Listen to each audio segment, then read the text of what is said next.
buenos días, mi nombre es Vianey y soy estudiante de la Universidad Veracruzana en la carrera de cirujano dentista. Mi nombre completo es Vianey Montes Cortés y mi docente es Norma Angélica Salazar López. En esta ocasión voy a hablar sobre el tema de la anatomía y fisiología del aparato estomatológico. El aparato estomatológico tiene varias estructuras que son los labios, la lengua, los dientes, que se distinguen por varias formas y posiciones. En la parte superior tenemos a los incisivos centrales superiores, que son más largos y anchos en proporción a los incisivos laterales, superiores obviamente, que son más cortos, más redondeados y estaban posicionados 1 milímetro más arriba de la encía que los centrales. En general, la función de los incisivos, tanto superiores como inferiores, es la de cortar los alimentos.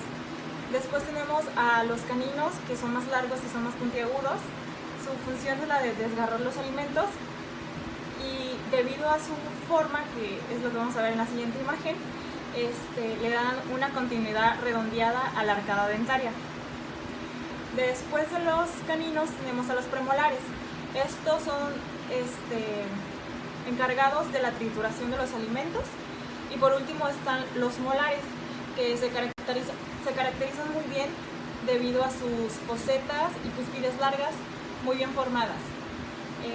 También tenemos la encía, que son las que se encuentran recubriendo a los dientes herméticamente desde la raíz hasta el cuello. También tenemos el vestíbulo de la boca, el paladar, la orofaringe, el piso de la boca, las glándulas salivales, son estas, los frenillos linguales, los ganglios linfáticos que se encuentran en toda la parte del cuello, los senos paranasales, la articulación temporomandibular y los huesos maxilares.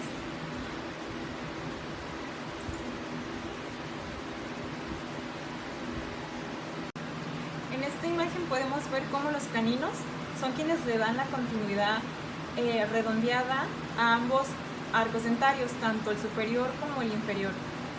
En la siguiente diapositiva vamos a ver las funciones del aparato estomatológico. Primero que nada, el ser humano detecta el alimento y con ello va a producir más saliva para así favorecer la formación del bolo alimenticio.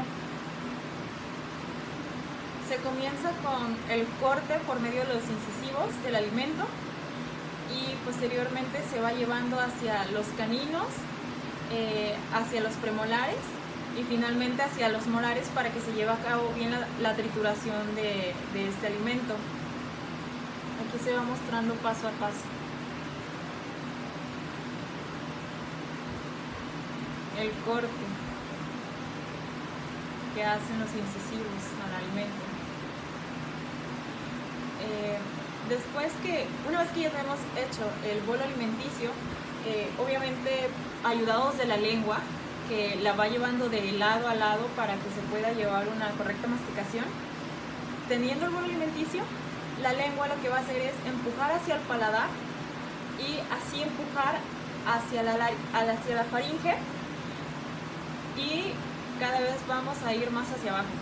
Es importante aclarar que la epiglotis es quien separa a las cuerdas vocales de la zona faringea y esta obviamente va a cerrar a las cuerdas vocales para que el bolo alimenticio pase por donde debe de ir y no se vaya a meter en las cuerdas vocales y pueda haber atragantamiento o que se ahogue.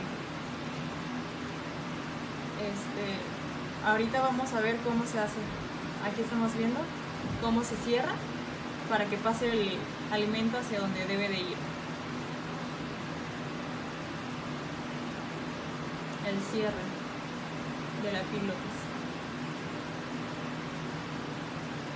Y una vez con esto, por medio de los movimientos peristálticos, el bolo alimenticio va a seguir bajando. Los movimientos peristálticos es como el músculo hace contracciones, cierre y apertura del músculo para que vaya bajando poco a poco, como se puede ver en el video. Ahí está en la fase esofágica, ya va más abajo.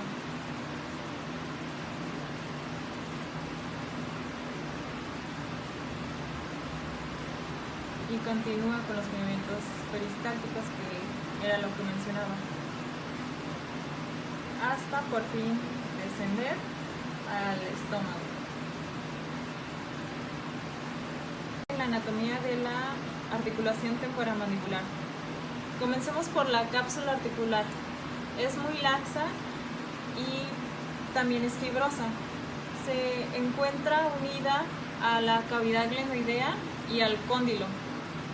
Se inserta en el cuello mandibular.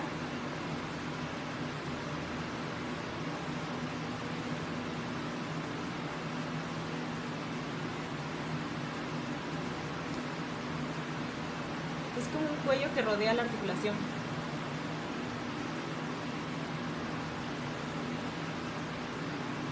Como podemos ver aquí en el video. Lo amarillo que se ve ahí es el disco articular, y la zona posterior y la zona anterior del disco también está muy bien vascularizada. Podemos ver por la parte de atrás, ahora sí, al tejido retrodiscal, que también está muy bien vascularizado e inervado. Y por encima tenemos a la membrana sinovial.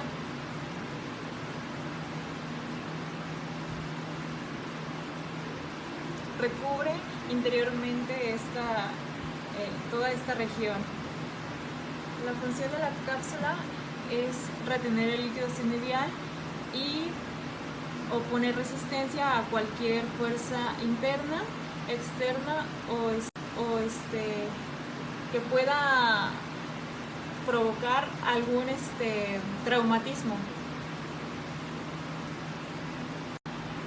Me hizo falta mencionar que la cápsula no es elástica, pero sí está bien inervada, así que hay que tener mucho cuidado con ella, porque como no es elástica, por cualquier traumatismo puede verse afectada e inflamada y puede causar mucho dolor. En esta imagen, en este video vamos a ver las partes de la articulación temporomandibular un poco más de cerca, para que se pueda ver mejor. Aquí se está señalando a la fosa articular, la eminencia articular, el cóndilo mandibular, el disco, que es amarillo, y el tejido retrodiscal. Esta zona es la cápsula, al igual que esta, también es conocida como cápsula. Después vamos a ver el tejido sinovial, el líquido sinovial, que es que está marcado aquí con verde. Aquí está la cavidad sinovial infradiscal, o sea, la de abajo, y la supradiscal. Está dividida por el disco articular.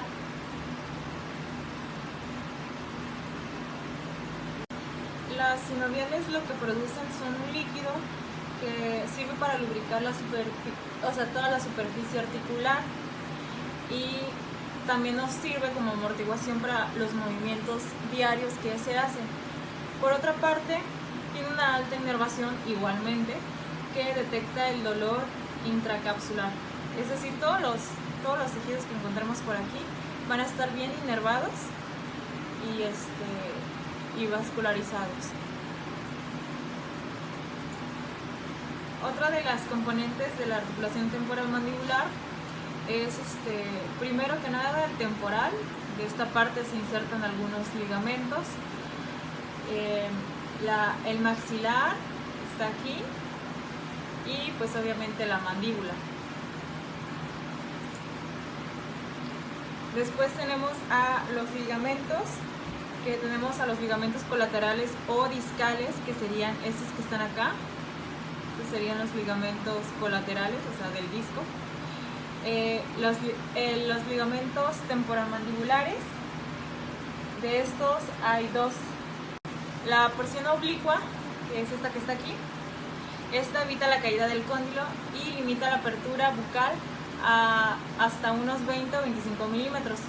Y esta porción, que es la horizontal, limita los movimientos de deslizamiento posterior del disco y del cóndilo. Después tenemos el ligamento capsular. Este opone resistencia a las fuerzas externas o internas que puede luxar las superficies articulares. También se encarga de envolver y mantener el líquido sinovial y permite el movimiento de rotación y deslizamiento lateral. El capsular es el que se encuentra aquí. También tenemos el ligamento esfenomandibular, que limita los movimientos de apertura.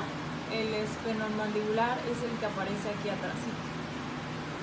Y el estilomandibular, este se tensa, es el que está aquí, se tensa al protruir la mandíbula y se relaja al abrir la boca.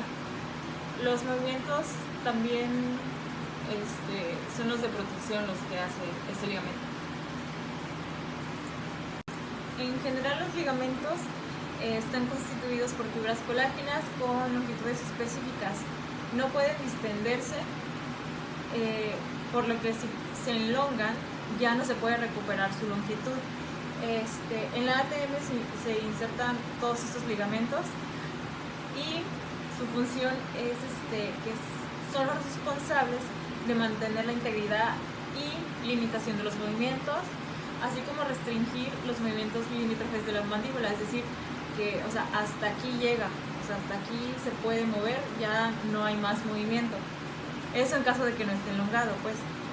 Y olvidaba mencionar que los ligamentos colaterales, son los primeros que había mencionado, permiten que el disco se mueva con el cóndilo durante el movimiento de protrusión y retrucción. Ahora vamos a ver los músculos. Tenemos al temporal, al macetero, al pterigoideo medial, al pterigoideo lateral que está por acá, los suprayoideos, los infrayoideos, el miloioideo, el digástrico, todos se encuentran abajo, el estiloioideo y el genioioideo. Vamos a comenzar por el temporal. El temporal son fibras verticales las fibras verticales son las que elevan la mandíbula y las fibras que son horizontales son las que van a ayudar a retraer la mandíbula. Solamente ayudan, no son las específicas. Después tenemos al macetero, que eleva la mandíbula y facilita la protrusión. Después el pterigoideo medial es el que se acerca más a la línea media, como les había señalado, era el que estaba más cerca de la línea media, y este tracciona el cóndilo y el disco durante la apertura. Después tenemos tenemos que saber que la función del pterigoideo lateral es principalmente la protrusión y la desviación lateral. Continuando con los músculos, los suprayoideos van a sostener, como su nombre lo dice, al ioides. Son la base para las funciones de la lengua, el descenso mandibular, durante la masticación y fonación. Estos van a fijar al ioides para facilitar la deglución.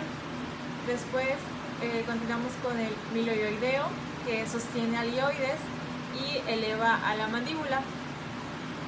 El músculo digástrico es el encargado del descenso mandibular. Después el estiloioideo inclina el ioides hacia arriba. Poco a poco vamos a ir viéndolos uno por uno en unos videos. Y por último tenemos el genioioideo, que es el que desplaza el ioides en sentido anteroposterior y ensancha la laringe.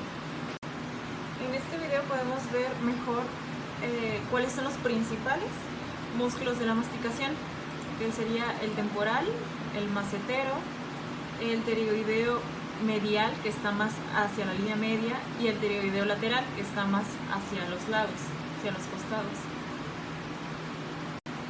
En este prototipo podemos identificar que tenemos una dentición permanente. Son 32 dientes permanentes obviamente son los molares, contando el tercer molar esta vez, premolares, caninos, los 8 incisivos.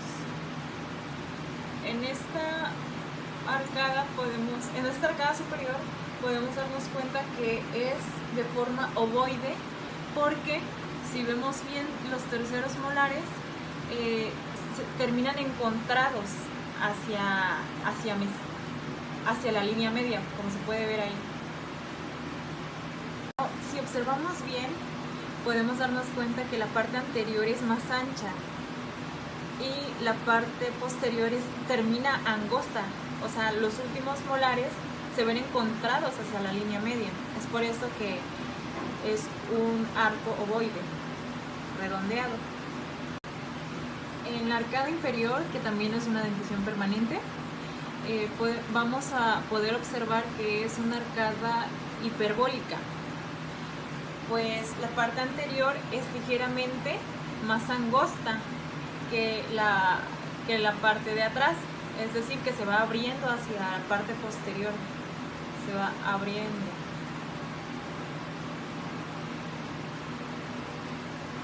En este video podemos ver más de cerca el músculo pterygoideo lateral. Podemos ver cómo el cóndilo hace una rotación y luego posteriormente una traslación hasta llegar a la eminencia glenoidea. Aquí podemos ver mejor la acción de este músculo que tracciona el cóndilo y el disco durante la apertura.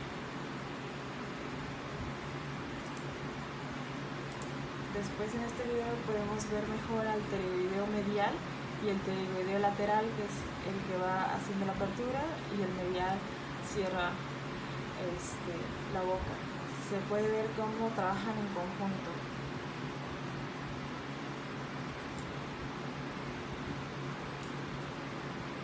Aquí podemos ver el músculo del vientre del gástrico, es el que se encuentra aquí abajo. Podemos ver que está involucrado en la apertura y cierre de la boca. Es el encargado del descenso mandibular.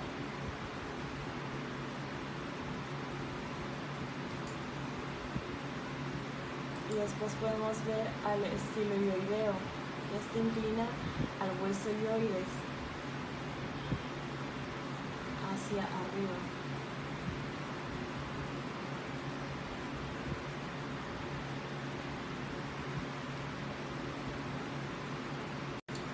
Ahora vamos a ver la función del mecanismo neuromuscular. Tenemos 5 funciones. El reflejo miotático, mio viene de la palabra músculo debido a su etimología griega. Por ejemplo, sería si se golpea la mandíbula bruscamente hacia abajo, podría provocar la elevación de la mandíbula. Ese sería un reflejo miotático. Luego, un reflejo nociceptivo sería, como su nombre lo dice, es la respuesta a los estímulos que son nocivos. Por ejemplo, se activaría al morder un objeto. Después tenemos el tono muscular, que es una ligera contracción que ayuda a contrarrestar los efectos de la gravedad. Y después tenemos la inhibición recíproca, sería lo contrario. Es el mecanismo de control de los grupos musculares antagonistas, es decir, que hacen lo contrario a los que están ejerciendo la actividad, que sería este que ejerce la actividad y ese el que sería el antagonista. Luego tenemos la regulación de la actividad muscular, es decir, que este sistema mantiene un control sobre sí mismo. Y pues también creo que es necesario mencionar cuáles son los movimientos funcionales de este aparato, que serían la masticación, la deglución y la fonación. Y también tiene algunas otras funciones que son secundarias a que sería la respiración y las emociones. Los determinantes de la morfología oclusal Se dividen en dos, las relaciones estáticas y las relaciones dinámicas. Las estáticas son llevadas a cabo sin acción muscular, como su nombre lo dice, son estáticas. Por ejemplo, la relación céntrica y la máxima intercuspidación habitual. Esta puede tener hasta 138 zonas de contacto e incluso más. Y las relaciones dinámicas es cuando se efectúa energía en los músculos masticatorios, produciendo un lado de trabajo y un lado de balance. Por ejemplo, en los movimientos laterales, en los protrusivos y en los retrusivos. Ahora vamos a ver cuáles son los movimientos mandibulares, que son 4.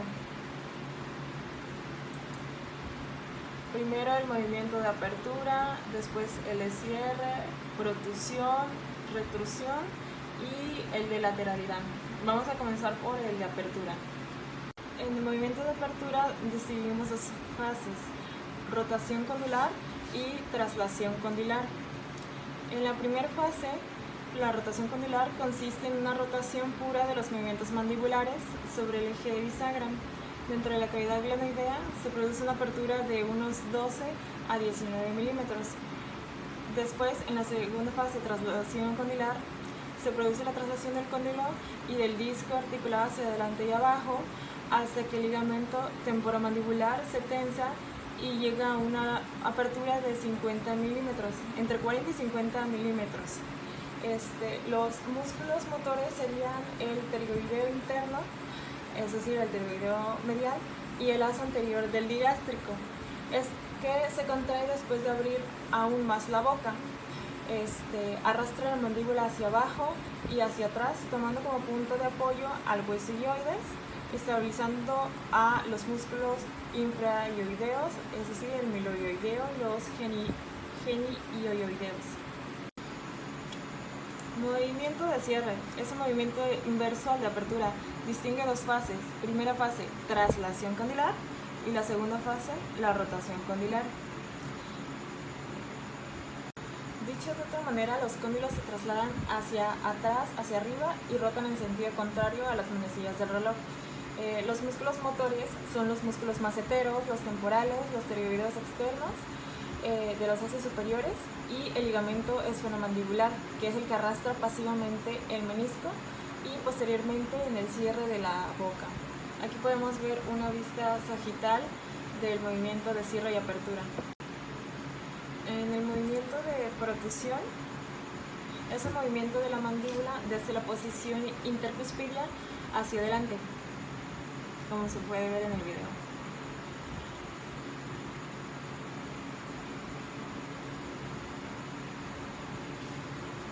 Vamos a volver a verlo y vamos a ver que la traslación hacia adelante y un poco hacia abajo se puede producir con o sin contactos dentales y su amplitud máxima es de 1.5 centímetros. Los músculos motores van a ser el pterioideo externo, el interno, que arrastran hacia adelante los cóndilos mandibulares y los meniscos. La retrusión es el movimiento mandibular no funcional desde la máxima intercuspidación hacia atrás.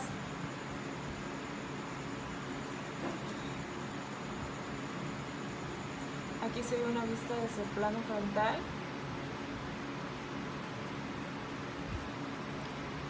Y una vista del lado sagital. Ahorita vamos a volver a repetir el video y vamos a volver a explicarlo un poco mejor. Los cóndilos se trasladan hacia atrás y existe una rotación en sentido contrario a las manecillas del reloj. Se coloca la mandíbula en posición de oclusión centrada.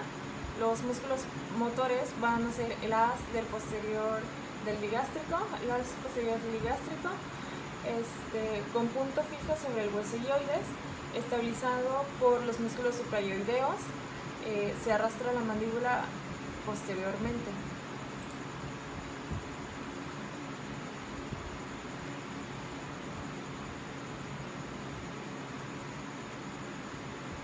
Así se ve.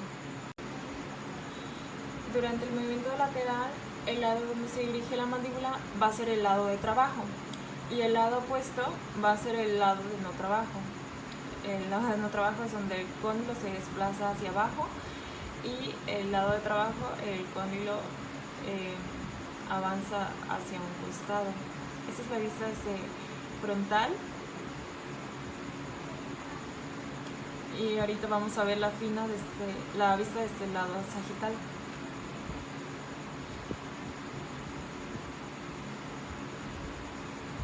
Este movimiento de lateralidad también es conocido como el movimiento de Bennett.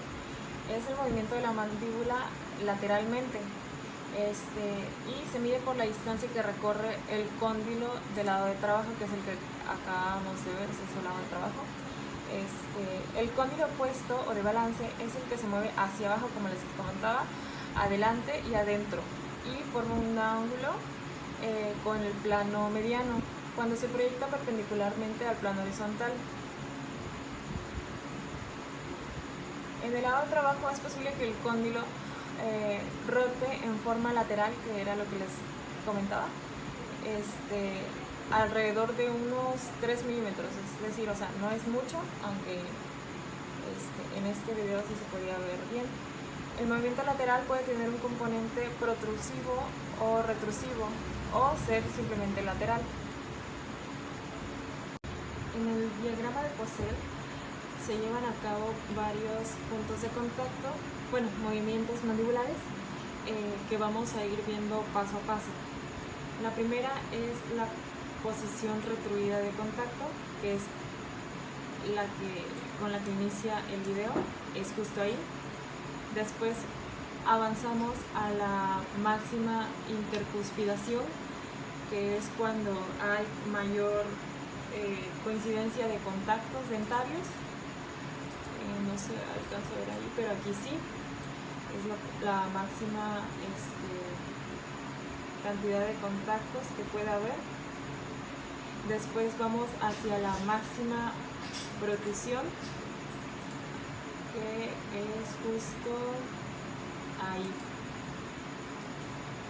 Después vamos a ir hacia la máxima apertura en rotación,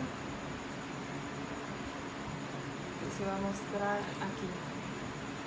Máxima apertura en rotación, hasta ahí.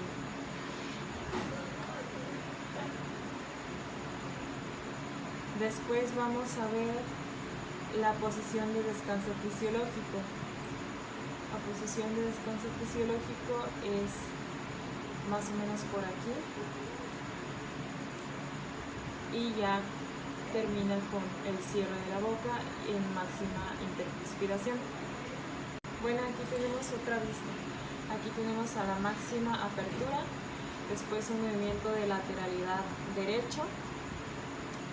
Después regresamos a la posición céntrica y vamos a hacer un movimiento de lateralidad izquierdo. Vamos a hacer otra vez el movimiento de apertura y cierre. En el diagrama de Posel vamos a mencionar también cómo es los movimientos del cóndilo. En la apertura inicial, desde la posición retrusiva de contacto, va a haber una rotación pura del cóndilo. En la apertura máxima, desde la posición de retrusión de contacto, va a haber una traslación y rotación del cóndilo. Del movimiento habitual de cierre hacia la posición céntrica, va a haber una rotación y traslación condilar.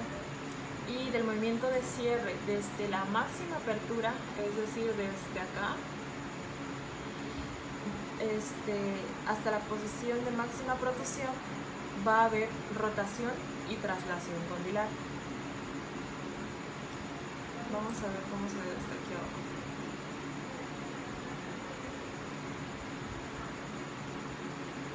Desde ahí va a haber una rotación y traslación condilar. Bueno, pues ahora vamos con la oclusión céntrica. En esta imagen de aquí se puede ver una posición fisiológica en reposo, que era de lo que hemos estado hablando en el diagrama de Posel. La oclusión céntrica está estrechamente relacionada con la oclusión ideal, donde la oclusión ideal es cuando el cóndilo y el disco, que se ven acá, cóndilo y disco, a ver si se puede señalar mejor con esto, cóndilo y disco, están dentro de la cavidad glenoidea en una posición que es cómoda para el paciente, porque puede ser cómoda para un paciente cierta posición, pero para otro paciente no, debido a su anatomía y a la forma de su mordida. Entonces esto va a variar en cada paciente. Bueno, el cóndilo, esto sí es para todos. El cóndilo y el disco siempre deben viajar juntos. Siempre deben viajar juntos en los movimientos de rotación y traslación sin lastimar a ningún ligamento. Y a su vez, la posición de los dientes deben estar a la par del cóndilo. Es decir, que debe haber una posición céntrica. Deben coincidir en cierta posición dichas estructuras simultáneamente con los movimientos que se van ejecutando. Esto a su vez se asocia a una ausencia de sintomatología, ya sea muscular o articular. La oclusión ideal no tiene por qué haber ningún tipo de trauma oclusal. Aquí podemos ver la clase de donde el primer molar superior tiene un engranaje perfecto con el primer molar inferior entre sus la punta de la cúspide del primer molar superior va a caer sobre el espacio que hay sobre la fosa del primer molar inferior. Aquí también podemos ver cómo está correcta la inclinación de los dientes. Hay una línea media que concuerda con tanto en superior como inferior. Se puede ver cómo los dientes posteriores están bien inclinados hacia el igual. Después vamos con la relación céntrica. Puse esta imagen porque la relación céntrica debe ser confortable, debe ser estable, límite y reproducible. No puede ser forzada y debe estar libre de cualquier interferencia. Interferencias serían interferencia sería cuando algún diente choca prematuramente antes que todos los demás.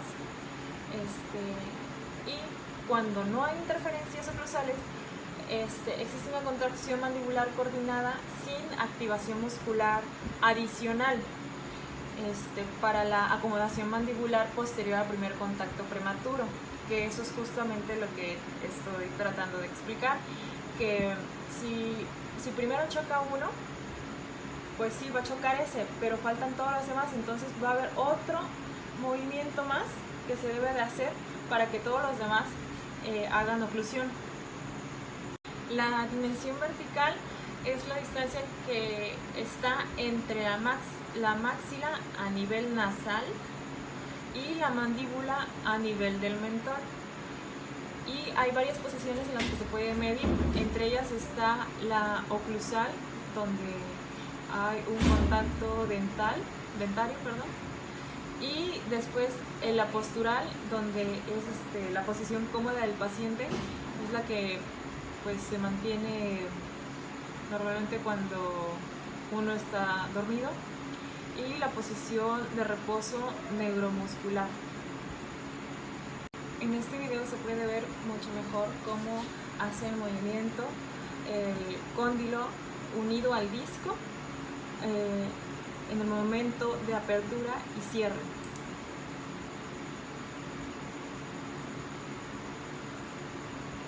Aquí vamos a ver cómo el cóndilo tiene una rotación y traslación hacia la eminencia de la eminencia de la cavidad glenoidea. El disco, el tejido retrodiscal, que es la parte que une al ligamento con el disco articular. Aquí se puede ver cómo hace su acción el músculo medial en la apertura y el músculo lateral a la hora del cierre, con el movimiento que hacía el cóndilo que acabo de mencionar.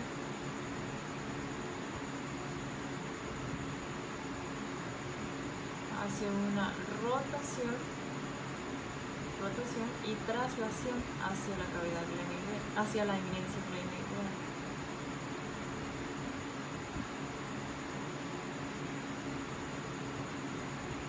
Apertura y cierre.